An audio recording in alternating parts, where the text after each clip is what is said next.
Very good morning to all. This is doctor Manoj Bandwar. और friend, आज हम एक केस डिस्कस करेंगे। और ये केस सर्वाइकल स्पॉन्डिलाइटिस का है। मेल पेशेंट है और इनकी एज समथिंग 35 के आसपास है। और ये प्राइवेट जॉब में है। तो ये मेरे पास किसी के कहने के थ्रू आए मेरे पास और बताया कि सर मुझे गर्दन से लेकर पूरा दर्द मुझे राइट साइड में रेफ़र होता है और बहुत स्टिफनेस होती है गर्दन के अंदर। बहुत पेन होता है जब लैपटॉप या कंप्यूटर चलाने का काम पड़ता है तो पूरे हाथ गर्दन पूरी अकड़ जाती है मेरी। मैंने काफ़ी फिजियोथेरेपी की और जो आजकल बोन एडजस्टमेंट जो करते हैं उनसे भी मैंने सारे एडजस्टमेंट करवाए और आयुर्वेदिक ट्रीटमेंट लिया, होम्योपैथिक लिया, बट कोई रिलीफ नहीं है सर मुझे। तो हमें पता है कि हम होम्योपैथी के अंदर कॉज पे काम करते हैं कि एक्चुअल में ये हुआ क्यों। हम तो पेशेंट को तकरीबन तकरीबन 1.5 साल ऊपर से उनको ये प्रॉब्लम है। तो मैंने उनसे पूछा कि थोड़ा सा मुझे बताइए ना कि 1.5 साल पहले क्या हुआ। कॉज बड़ा इंटरेस्टिंग है क्योंकि जनरली ऐसे कॉज कम सुनने को मिलते हैं, इस केस में सुनने को मिलेगा। तो पेशेंट से मैंने पूछा कि क्या हुआ 1.5 साल पहले, मुझे थोड़ा सा बताइए ना। तो उन्होंने बोला कि डॉक्टर साहब ऐसा कुछ हुआ नहीं है। तो मैं थोड़ा सोचिए ना कुछ, क्योंकि 1.5 साल पहले ऐसे प्रॉब्लम हुआ है तो कुछ तो कारण रहा होगा। तो बोला सर मेरा एक बच्चा है, 9 साल का है और अभी सेकंड बच्ची मुझे भी जस्ट 1.5 साल पहले ही हुई है। तो क्या हुआ? बोले सर जैसे ही सेकेंड बेबी हुआ ना तो मेरे घर में लेके मेरी मम्मी और मेरी वाइफ के बीच में काफ़ी अनबन होती थी। मेरी वाइफ मेरे घर से बाहर घूमने फिरने को लेकर बहुत रोका टोकी होती थी मुझे को लेकर। मेरी वाइफ और मेरी मदर दोनों इस चीज़ को लेकर बहुत मुझे इरिटेट करते थे कि ये तो सेकंड बच्चे का बाप बन गया है, उसके बाद भी इसका लेट तक आना करना धरना बंद नहीं हुआ है। मतलब इस पेशेंट की एक खासियत थी कि इनको पार्टी करना, एंजॉयमेंट करना, लेट नाइट आना, दोस्तों के साथ चिल करना, ट्रैवलिंग करना, ये बड़ा मस्त काम था इनका। मतलब ये सेकेंड बच्ची के होने के बाद भी मतलब खैर इनका तो शुरू से नेचर ही ऐसा था। बट एक फीमेल चाइल्ड हुई इनको घर में तो माँ बाप ने टोकना शुरू किया, वाइफ ने टोकना शुरू किया कि भाई पूरी पूरी लेट लेट नाइट तक आते हो तुम, ये क्या है। मतलब एक बच्ची हो गई तुमको, अब तो जिम्मेदारी लो, अब तो समझो किसी चीज़ को, कब तक चलेगा ये। अब ये सिस्टम काफ़ी टाइम तक चलता रहा जिसकी वजह से ये पेशेंट को बहुत ज़्यादा बच्ची की वो लगने लगी कि भाई कि बार बार रोज़ उसको लोग घर के लोग जगाते थे कि भैया तेरे को लड़की हुई है, तेरे को ये करना पड़ेगा, तेरे को वो करना पड़ेगा, तेरे को इसके लिए आगे फ्यूचर के बारे में सोचना पड़ेगा। ये चीज़ें उसके दिमाग में फीड की जाने लगी रोज़। तो वो उस बंदे ने उस बातों को गंभीरता से लिया और फिर वहाँ से मतलब उसको ये लगा कि भैया मेरी बच्ची है तो मुझे बड़ा ध्यान रखना है। एक सेंस ऑफ रिस्पॉन्सिबिलिटी उसको जगी वहाँ से। और उसी के बच्ची के जन्म के कुछ 3-4 महीने के बाद से उसको ये प्रॉब्लम आना शुरू हुआ। तो मैंने कहा कि आपको क्या लगा उसके बर्थ के बाद में। तो बोले सर के बर्थ के बाद में कुछ लगा तो नहीं, मुझे तो कुछ फील नहीं हुआ था, पर आसपास में और घर वाले लोगों ने ऐसा बताया कि भाई तू एक बच्चे का बाप, अब तो 2 बच्चों का बाप है, तुझे कम से कम अब तो चिंता पालनी चाहिए, ये वो फलाना ठिकाना। तो मुझे ना बहुत अब डर लगने लग गया है। पहले मैं बहुत मौज मस्ती करने वाला, बढ़िया पार्टी करने वाला, मेरे ड्रिंक वगैरह करना, नॉनवेज खाना वगैरह सब चलता था सर मुझे। पर जब से घर में ये झगड़े और ये रोक टोक चालू हुई ना सर, मेरी नॉनवेज छूट गई, मेरा ड्रिंक करना छूट गया, मेरी पार्टियाँ छूट गई। मतलब फ्रेंड फ़ोन लगाते तो मेरी जाने की इच्छा नहीं होती है। एक मन में डर से भरा गया है कि भैया मैं 2 बच्चे का बाप हूँ, अब अगर मुझे कुछ हो गया तो मेरी फैमिली को क्या होगा। ये चीज़ें उसके दिमाग में थॉट प्रोसेस आने लग गई। उसको फैमिली के लिए कुछ ज़्यादा ही कंसर्न रहने लगा। ये उसने मुझे बताया कि सर अब मुझे फैमिली को लेकर बहुत कंसर्न रहता है कि पहले मैं आसानी से किसी से भिड़ जाता था, डरता नहीं था किसी से। अब इतना डर लगने लगा सर मेरे को कि मैं ना कोई मुझे कुछ बोल देता तो मैं सुन लेता हूँ, जवाब नहीं दे पाता हूँ। और जहाँ मैं वर्किंग साइड में हूँ वहाँ पे भी कोई मुझसे बेटर करता है। मतलब अभी मेरी जहाँ मैं वर्किंग प्लेस पे हूँ वहाँ पर एक बंदा भी जूनियर आया है, और उस बंदे ने काफ़ी टाइम में अच्छी प्रोग्रेस की, तो उसको देखकर मुझे बहुत जलन फील होती कि अरे यार ये क्या है, मतलब हम यहाँ के छक मरा रहे हैं, इतने टाइम से इसको इतना मतलब अटेंशन दिया जा रहा है कि तू ये कर रहा, तू वो कर रहा। तो सर ये भी फील होता है मुझे कि ये क्या चीज़ें हैं। मतलब मुझे उस जूनियर को लेकर बड़ी जलन सी होने लग गई, जो मैं नहीं कर पा रहा हूँ वो कर पा रहा है। तो ये लेकर मुझे बहुत अंदर से जेलसी फील होती कि यार सारा ध्यान इस पे जा रहा है, मेरे पे कोई देख नहीं रहा है। तो मैंने पूछा कि भाई तुम इतने मज़ा मस्ती आनंद में रहने वाले व्यक्ति, बच्ची के आने के बाद में तुमको ऐसा लगा कि बहुत ज़्यादा रिस्पॉन्सिबिलिटी आ गई? बोले हाँ सर, मुझे बहुत ज़्यादा ये लगने लगा कि यार ये तो मेरी बहुत बड़ी रिस्पॉन्सिबिलिटी है। बच्चों के लिए शादी का देखना पड़ता है कि भैया उसके लिए मैंने फिर सर अभी पॉलिसी वगैरह करवाई, और उसकी फ्यूचर की प्लानिंग में करने लगा कि भाई बच्चे के बारे में अब मुझे सोचना पड़ेगा। और सर मैं वहीं से ये सब चीज़ें, मुझे बीमारी भी शुरू हुई उसके मतलब बर्थ के 3-4 महीने के बाद ही। तो मैंने कहा कि मेन प्रॉब्लम कहाँ है आपको? बच्ची हुई तो ठीक है, रिस्पॉन्सिबिलिटी आती है, तो बोले आती है, पर सर मतलब ये ना सर तो क्या आप चाहते क्या हैं लाइफ से? कि सर मुझे वो मेरी वो लाइफ चाहिए, वो चुलबुला जो मैं पहले हुआ करता था, पार्टी की जान हुआ करता था, जहाँ पार्टी में जाता इतने जोक क्रिएट करता, इतनी मस्ती करता, इतनी मज़ा करता। आज वो लोग फ़ोन लगा लगा के बोलते हैं आना भाई, और मैं जाता ही नहीं हूँ। सब बंद कर दिया सर मैंने, पार्टी में जाना, ड्रिंक करना, ये करना, वो करना, सारा बंद। कुछ भी नहीं करना मुझे। मैंने ऐसा और मुझे ऐसा लगता है कि मैं एक डिप्रेस्ड पर्सनालिटी हो गया हूँ सर। ये वर्ड उस बंदे ने बोला मुझे कि मैं एक डिप्रेस्ड पर्सनालिटी हो गया हूँ। ऐसा लगता है मैं डिप्रेशन में जा रहा हूँ। यार दोस्त पसंद नहीं मुझे सर, पार्टियाँ पसंद नहीं मुझे, शादियों में इन्विटेशन आते हैं, मैं वाइफ फैमिली को आगे कर देता चले जाओ, मुझे पसंद नहीं है। कहीं जाना नहीं, कहीं कुछ करना नहीं, घर पड़े रहना, वर्किंग प्लेस से घर, घर से प्लेस, बस। इसके अलावा लोगों से इंटरेक्शन टूट गया है, कुछ भी नहीं बात करना। मतलब ये चीज़ मुझे आफ्टर बच्ची के बर्थ के बाद ही फील हुई है। तो मैंने कहा कि क्या चाहते हैं? मैं सर मुझे वही पुरानी लाइफ वापस मिल जाए, पर सर मैं दिन पे दिन अकेला होता जा रहा हूँ। ऐसा लगता है ना कि मैं क्लोज होता जा रहा हूँ अपने आप में बहुत ज़्यादा, और वो सारी मज़ा मस्तियाँ सब छिटक सी गई सर, लाइफ से दूर हो गई है।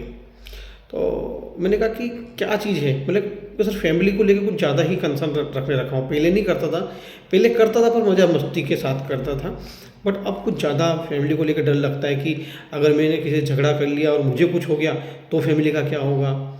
तो ये चीज़, और बार बार बच्चे घर से फ़ोन लगा के पूछना। तो मैंने कहा कि आपकी लाइफ में क्या चीज़ आपको पसंद नहीं है? सर ऐसा लगता है ना, ये वर्ड पेशेंट ने मुंह से बोले और मैं उसके सामने साइड में कई बार जो रिटर्न वर्क होता है हम थोड़ा सा पेशेंट से छुपा के भी करते हैं। तो मैंने उससे लिखा, उस पेशेंट ने एक चीज़ बोली कि सर मुझे ऐसा लगता है कि ये बच्ची जो सेकेंड चाइल्ड हुआ ना, ये ऐसा लगता है कि मेरे गले की घंटी बन गई। लोग पहले कहा करते थे कि बच्चियाँ पिता के छाती सीने पे एक बोझ होती हैं, उनका काफ़ी चीज़ पेरेंट्स को करना होता है।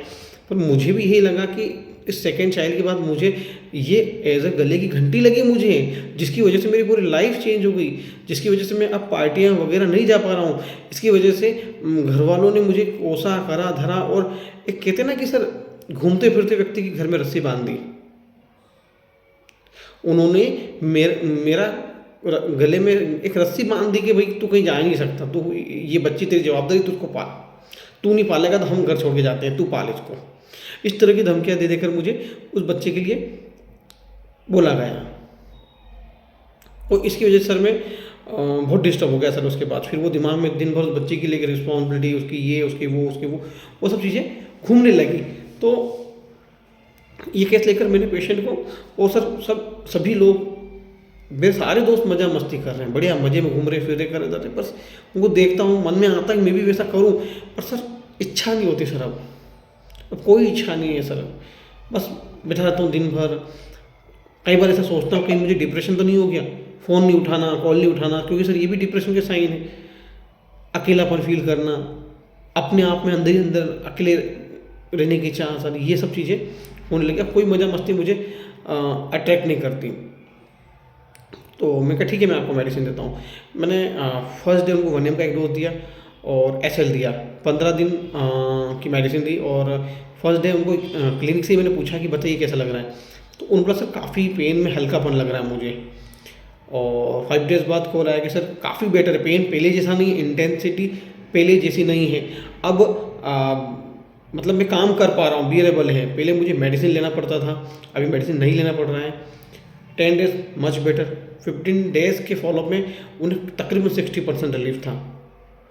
और इस बीच में उनको फीवर वगैरह कुछ आया तो मुझे 1 mg के कुछ डोज, 1 या 2 डोज वापस रिपीट करने पड़े, जिससे वो उस फीवर से, वायरल फीवर से रिकवर हो गए। और आफ्टर 1 मंथ मुझे एक डोज और 1 mg का रिपीट करना पड़ा जब उनको हल्का पेन वापस आया। और इन 4 या 5 डोजेज में उनका पूरा सर्वाइकल चला गया। आज 4 to 5 मंथ हो चुके हैं उनके केस को, उन्हें कोई पेन नहीं है, नो पेन। जबकि उन्हें रेगुलर इसके लिए मेडिसिन खानी पड़ती थी, उनको सिकाई करनी पड़ती थी और एक्सरसाइज कंटिन्यू करते, but no, because mental level पे उनके ब्लॉक था जो उनके दिमाग से निकला और वो सर्वाइकल से फ्री हो गए। तो लेट्स डिस्कस द केस। इस केस को डिस्कस करते हैं कि इस केस का कोर क्या था, इस केस का क्रक्स क्या था। इस पेशेंट को चाहिए अम्यूजमेंट सबसे पहले। ये आज भी उस मजा मस्ती को मिस कर रहा है बंदा। पेशेंट ने कैसे बोला ना कि जैसे कि सर है ना, ये बच्ची मेरे गले जब से हुई ना, मुझे एक घर वालों ने ये रिस्पॉन्सिबिलिटी सेंस करवाई और घर वालों ने बोला तेरी बच्ची है, ये है, वो है। तो ये बंदा फिर उसके बाद है ना उसकी पॉलिसीज़ वगैरह ये, और उसके बारे में चिंता लेने लगा बहुत ज़्यादा, और उसको लेकर उस रिस्पॉन्सिबिलिटी बहुत ज़्यादा हो गई। तो ये ग्रुप सबसे पहले रूब्रिक है हमारे पास, रिस्पॉन्सिबिलिटी टेकिंग टू सीरियसली। उस बच्चे की रिस्पॉन्सिबिलिटी को ये बहुत ज़्यादा सीरियसली लेने लगे और उसको लेने के बाद में उस बच्ची के बर्थ के बाद में ये इस पेशेंट का एक कैरेक्टर बन के कोवार्डिस नेचर। कहीं कोई झगड़ा होता तो ये रिप्लाई नहीं करता, कहीं कुछ धमकियाँ मिल जाती, कुछ धमका देता, कोई जवाब नहीं देता। पहले ये बंदा अच्छे से मार पिटाई कर लेता, दादागिरी कर लेता, बट आफ्टर बर्थ ये इन सब चीज़ों से दूर होने लगा। थर्ड, सभी लोग कर रहे हैं, मैं नहीं कर पा रहा हूँ, मैं चाहता हूँ कि वैसे इन्जॉयमेंट करूँ। थर्ड रूब्रिक, इनवी में जनरली आप जैसा सामने वाला चाहता है वैसे ही आप चाह करते हैं, और जेलेसी में आप सामने वाले से जलते हैं और उसके नुकसान की चाह करते हैं। इस बंदे की ऑफिस साइड पे भी एक बंदा ऐसा आया जूनियर जो इससे मतलब अच्छे काम कर रहा है, प्रमोशन उसको लोग वाहवाही कर रहे हैं, उसके लिए jealousy in children, baby takes attention of the family away. जो पूरा ऑफिस है उसका अटेंशन उस पर चला गया और उसकी वजह से भी इसको जेलेसी हो रही है। नेक्स्ट टॉपिक है love for family. After delivery इसको फैमिली से लेकर जो लव है वो ज़्यादा बढ़ गया। वो हर चीज़ के लिए बच्चे के बारे में सोचना, सर मुझे कुछ हो गया तो बच्ची का क्या होगा, पेरेंट्स का हो गया, वाइफ का क्या होगा, इन चीज़ों को लेकर ये बहुत ज़्यादा कंसर्न होने लगा, जो पहले नहीं था। पहले तो ये बिंदास बंदा था, ज़्यादा लोड नहीं लेता था, बट आफ्टर बच्ची के आने के बाद में ये फैमिली के लिए ज़्यादा प्यार करने लगा, ज़्यादा ही इसका मॉर्बिड लेवल पे उसकी केयर करने लगा। और एक चीज़ कि इन सब होने के बाद में घर वालों ने जो उस पर रोक टोक लगाई कि तेरी बच्ची है, तुझे समझना चाहिए, ये उसकी मतलब उसकी जो लाइफ थी, मज़ा मस्ती वाली जो लाइफ थी, उसमें लोगों ने, इनके घर वालों ने इस पर रोक टोक करना शुरू कर दी, जिसकी वजह से उसको ये चीज़ बड़ी बुरी लगी। और इसे 2 वर्ड जो बोले हमको कि ये बच्ची गले की घंटी बन गई, ये घर वालों ने मेरे गले में रस्सी बांध दी बिल्कुल, और मेरी लाइफ पूरी मज़ा मस्ती वाली बंद कर दी। दैट इज़ एक रूब्रिक है, अगर आप फाटक रेपर्टरी खोलेंगे, कॉलर एग्रावेट। ये जो कॉलर होती है ना, ये कॉलर ये उसको अब एग्रावेट कर रही है जनरली, है ना। और एक रूब्रिक है हमारे पास नेक रूब्रिक रेपर्टरी में कंप्लीट में, neck clothing aggravate tight to around neck collar. जब आसपास की कॉलर नेक होती है तो ये रेमेडी जो है ये है लैकेसिस की प्रॉब्लम। जब तक वो अच्छे हैं, जब तक वो मज़ा मस्ती सब कर रहे हैं, धर रहे हैं, और जैसे ही फैमिली कोई रिस्पॉन्सिबिलिटी, इनके गले में कॉलर बनती है, इनके गले को दबाती है ना। तो ये लोग परेशान होते हैं, बीमार होते हैं। उसका कोर रूब्रिक इस केस का वो है इनिबिशन। अब ये बंदा इनिबिशन में चला गया है, इसने अपनी इच्छाओं को रोक लिया है। अब अपनी सभी इच्छाओं को मारकर इसने इनिबिशन में जाना शुरू कर दिया। इनिबिशन मतलब कि अब ये एक बैरिकेड, एक अवरोध, एक रोक लगा लेना अपनी इच्छाओं पे। इन्होंने खुद से अपनी इच्छाओं पे रोक लगा लिया और अब ये किसी पार्टी वगैरह में किसी को अटेंड नहीं कर रहे हैं। ये कह रहे हैं कि मैं एक डिप्रेस पर्सनालिटी हो गया, एक मैं क्लोज पर्सनालिटी हो गया हूँ। तो इनका जो अम्यूजमेंट ब्लॉक हुआ है ड्यू टू फैमिली की कॉलर, फैमिली ने जो इसके गले में फंदा बांधा है, रस्सा कस दिया गले में, उसकी वजह से अब ये इनिबिशन में चला गया। अब इसको किसी चीज़ों में जाने का मन नहीं करता। आप देखेंगे इनिबिशन में 3-4 रेमेडी है, एम्ब्राग्रेसिया है, स्टेफिसेग्रिया है, एक नई एड हुई है लैकेसिस है। तो ये रेमेडियाँ इनिबिशन में चली जाती हैं। एम्ब्राग्रेसिया आउट ऑफ शेम, बहुत ज़्यादा शर्म की वजह से घर से बाहर निकलना बंद कर देती है। स्टेफिसेग्रिया आउट ऑफ रिस्पेक्ट, जहाँ उसको रिस्पेक्ट नहीं होती तो वो इनिबिशन में चला जाता है। फिर वो उस एरिया में अपने आप को रिप्रेजेंट नहीं करता है, उस गली में नहीं जाता है, वो अपनी एक क्लोज्ड वॉल बना लेते हैं ये लोग। इस बंदे ने भी अपने कॉलर जैसे घर से लोग इसके रोज़ डांट के इसको एक कॉलर कसे जा रहे थे ना, तो उसकी वजह से इनिबिशन में चला गया। तो ये इस बंदे को मेरे लैकेसिस 1M और कुछ रिपीटेशन और लगे और पेशेंट का वो ब्लॉक खुल गया। और अब जब पेशेंट का फॉलोअप आता तो पेशेंट मुझे बोलता सर कि मैंने जिम ज्वाइन कर ली है और मुझे अब घूमना फिरना बहुत पसंद है और सर अब मैं तो ये पेशेंट उस अम्यूज़मेंट के ब्लॉक होने की वजह से बीमार पड़ा और हमने वो जैसे ही लैकेसिस इनको गई और वापस इनका वो अम्यूज़मेंट, बट अब वो अम्यूज़मेंट बैलेंस था। अब ये कहीं भी जाते हैं फैमिली को लेके जाते हैं, इनका घूमना फिरना फिर से स्टार्ट हो, बट अगेन पार्टियाँ बंद, लेट नाइट आना बंद, लाइफ को चिल कर रहे हैं, मज़ा कर रहे हैं बट फैमिली के साथ में। और वो जो सभी चीज़ें मॉर्बिड थी लेट नाइट, वो बैलेंस हो गई। रेपर्टरी में जो अम्यूज़मेंट डिज़ायर या जो भी जितनी चीज़ें हैं वो सब मॉर्बिड हैं और वो कहीं ना कहीं इतनी इम्बैलेंस होती है कि वो मैक्सिमम अम्यूज़मेंट की तरफ जाते हैं, फैमिली की तरफ इनका ध्यान नहीं होता है। बट वो जब बीमार हुए तो फैमिली की तरफ इनका झुकाव ज़्यादा हो गया और पर्सनल लाइफ पर ध्यान बिल्कुल हट गया। अब मेडिसिन जाने के बाद में दोनों चीज़ें बैलेंस हो गई। अब वो फैमिली पे भी अच्छे से ध्यान दे रहे हैं और फैमिली को घुमा भी रहे हैं, फिरा भी रहे हैं, खुद की पर्सनल हेल्थ, पर्सनल चीज़ों पे ध्यान दे रहे हैं। तो ये सब चीज़ें बैलेंस करती है हमारी मेडिसिन। तो मॉर्बिडिटी चली गई केस में से, वो चीज़ जो बच्ची को लेकर वो बार बार कह रहे थे कि सर बच्ची मेरे लिए कॉलर बन गई, बच्चे मेरे गले का फंदा बन गई, बच्चे की वजह से मेरा घूमना फिरना बंद हो गया, बच्चे की वजह से मेरी पूरी अम्यूज़मेंट मज़ा मस्ती रुक गई, वो चीज़ वहाँ से हट गई और अब बच्ची को अच्छे से सोचते हैं और उनका पेन वगैरह सब गायब है।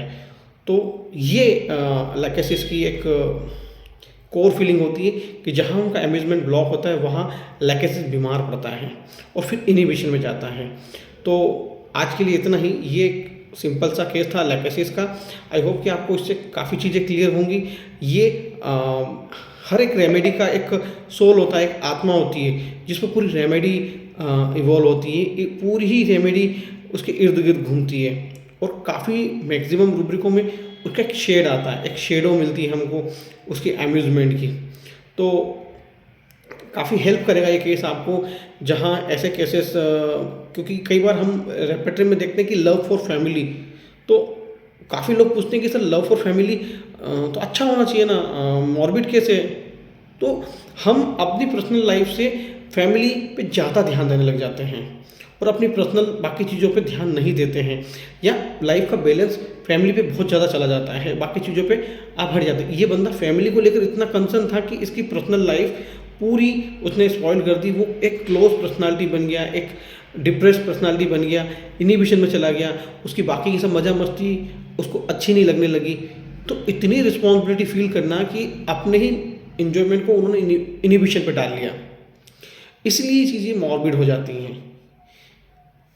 Love for family is normal, है ना, आपको वो चीज़ बैलेंस होनी चाहिए सभी चीज़ों के साथ में, और वही चीज़ लैकेसिस में बैलेंस नहीं हो पाती, या फिर इस रूब्रिक के अंदर जो जितनी भी रेमेडियाँ हैं वो फैमिली और दूसरी चीज़ों को बैलेंस नहीं कर पाती, इसलिए वो इस रूब्रिक में आई हैं, इसलिए वो मॉर्बिड हैं, इसीलिए वो इन चीज़ों पर ज़्यादा कंसर्न करती हैं। तो आज के लिए इतना ही, फिर हम किसी नेक्स्ट और अच्छे केस के साथ मिलेंगे। Thank you, bye bye.